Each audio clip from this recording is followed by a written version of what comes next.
Bonsoir à tous, bonsoir à toutes les merengues, comment ça va? J'espère vous retrouver au meilleur de votre forme. Demain, le Real Madrid qui se déplace face à Villarreal à l'extérieur lors du dernier match, non pas le dernier, l'avant-dernier match de championnat en Liga. C'est le dernier déplacement, beaucoup de rotation, je pense. Une équipe qui cherche un petit peu à tourner pour essayer de maintenir tous les joueurs frais et également à maintenir cette tension en vue du match de cette finale de Ligue des Champions. Je vous laisse donc avec ma traduction des déclarations du coach Carlo Ancelotti en français. C'est parti, let's go!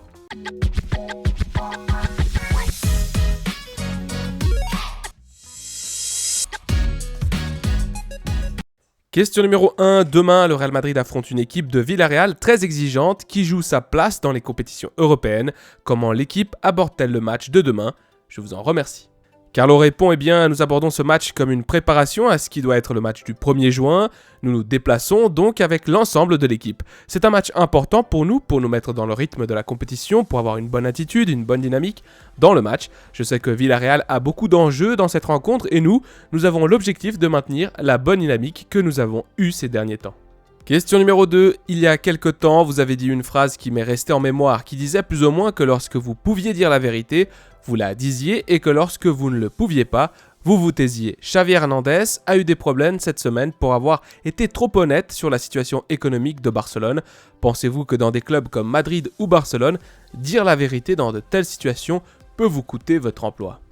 Carlo répond, je ne veux pas donner mon avis, c'est trop compliqué pour moi de donner mon avis sur le sujet.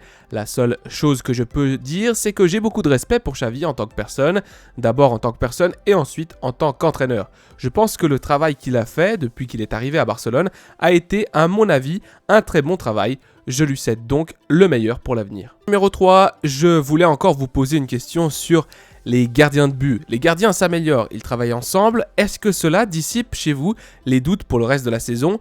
Ou est-ce que cela crée des doutes parce qu'il y a tant de faim, ils montrent tant de faim, les 3 gardiens?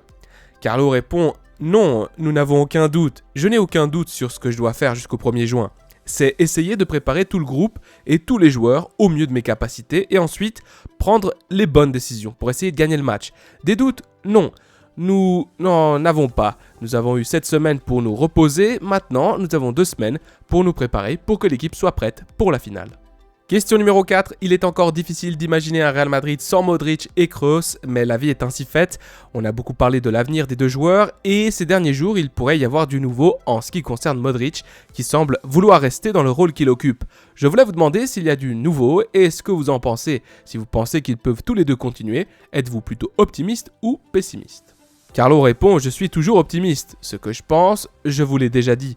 Tout ce dont vous parlez, ce sont des questions secondaires qui ne comptent pas pour le moment. Nous sommes concentrés sur ce que nous devons faire et sur ce que nous allons faire, y compris les 2 matchs que nous devrons jouer, rien d'autre. Tout ce qui se passera, nous parlerons de l'avenir après la finale. Question numéro 5, je voudrais vous poser une question sur Modric, mais pas sur son avenir, mais sur le passé. Il semble qu'au fil des journées, il ait assumé son rôle de joueur revulsivo, un joueur qui peut apporter sa contribution depuis le banc de touche. Mais je voulais vous poser une question sur le premier trimestre. Lorsqu'il a perdu un peu de son importance après le match au Metropolitano, comment était Modric au quotidien? Est-il un peu plus froid avec vous? La bonne relation personnelle que vous aviez, s'est-elle distendue et avez-vous eu des mauvais moments? Carlo répond, non, je n'ai jamais eu de problème avec Luka Modric, parce qu'en plus d'être un joueur de haut niveau, c'est l'un des meilleurs milieux de terrain au monde, il est encore plus spectaculaire en tant que personne.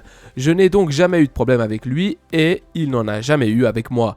Nous n'aurons jamais de problème parce que nous avons beaucoup de respect l'un pour l'autre. Numéro 6, vous avez dit que vous n'aviez aucun doute sur les gardiens de but, mais après la prestation de Courtois l'autre jour face à Alaves, est-ce que vous ne vous détendez pas un peu plus? Est-ce que vous ne vous soulagez pas d'un poids en termes de débat qui pourrait avoir lieu?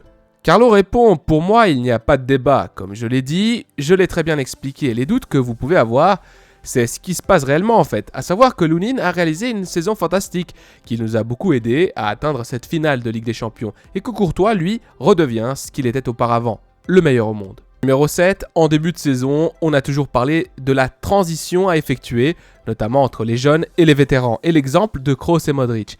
La saison se termine et comme les deux pourraient continuer, il est clair que cette transition n'est pas encore complètement effectuée. Vous voyez-vous capable de faire face à la même situation une année de plus? Carlo répond, jusqu'à présent la transition a été morbide, une transition morbide qui se poursuit et qui pourrait ou non se poursuivre. Comme je l'ai dit, nous en parlerons plus tard, mais d'un point de vue général, la transition se poursuivra également l'année prochaine. Question numéro 8, je ne vais pas être très original, comment est Kroos de près sur le plan personnel ? Par exemple, l'autre jour, au moment du changement, il vous a dit quelque chose à l'oreille ou vous lui avez dit quelque chose à l'oreille. Nous ne le savons pas, mais il vous disait quelque chose dans un match avec 4-0 lors d'un changement. Comment est-il quand il s'agit du débat ? Tu joues, tu ne joues pas ? Comment est Kroos ? Est-il normal ou se met-il en colère s'il ne joue pas comme les autres joueurs ? Comment est-il ? Carlo répond, eh bien, Tony en tant que personne, c'est un Allemand, tout comme moi. Je me sens très allemand dans ce sens. Je ne parle pas beaucoup, je préfère écouter. Je pense qu'il est comme ça. Il est clair que lorsqu'il doit dire quelque chose, il vous le dit très clairement. C'est aussi une personne qui a peu de doutes. Il est vraiment au clair. C'est une personne sincère, honnête, très honnête. C'est le profil d'une personne que j'aime bien. Parce que comme je l'ai dit, je me sens un peu allemand aussi, en plus d'être italien.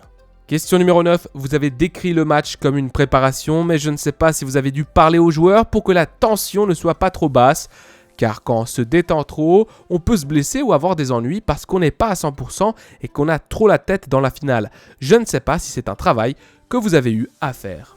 Ancelotti répond, la meilleure façon de bien se préparer pour le dernier match qui nous attend est de jouer à 100% de notre potentiel comme nous l'avons fait contre Grenade et contre Alaves. Ce sera également le cas pour le match de demain. Écoutez, j'ai très peu parlé au cours des 2 derniers matchs. Nous avons marqué 9 buts et n'en avons encaissé aucun.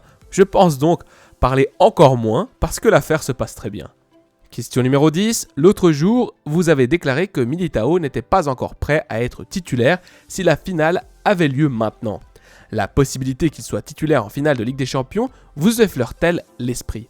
Carlo répond, s'il n'est pas à 100%, d'après ce que j'ai vu lors des derniers matchs, il en est très proche d'être à 100%. Il est en très bonne forme, il a progressé, il lui manquait des minutes, il a pris des minutes, il jouera également le match de demain.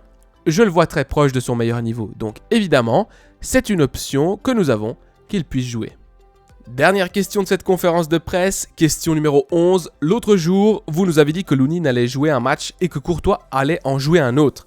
Je ne sais pas si vous pouvez nous dire qui sera le gardien titulaire de Madrid demain. Carlo répond, Lunin jouera demain. Mes amis merengues, cette vidéo s'achève. Le Real Madrid qui jouera demain son dernier match à l'extérieur face à Villarreal. Ensuite, on va recevoir le Betis au Bernabéu. Un match avec beaucoup de changements, notamment, je pense, encore un match de préparation pour cette finale de Ligue des Champions. C'est tout bon pour moi. À la Madrid y nada más. Prenez soin de vous, des vôtres et de votre famille. C'est le plus important. Allez, ciao.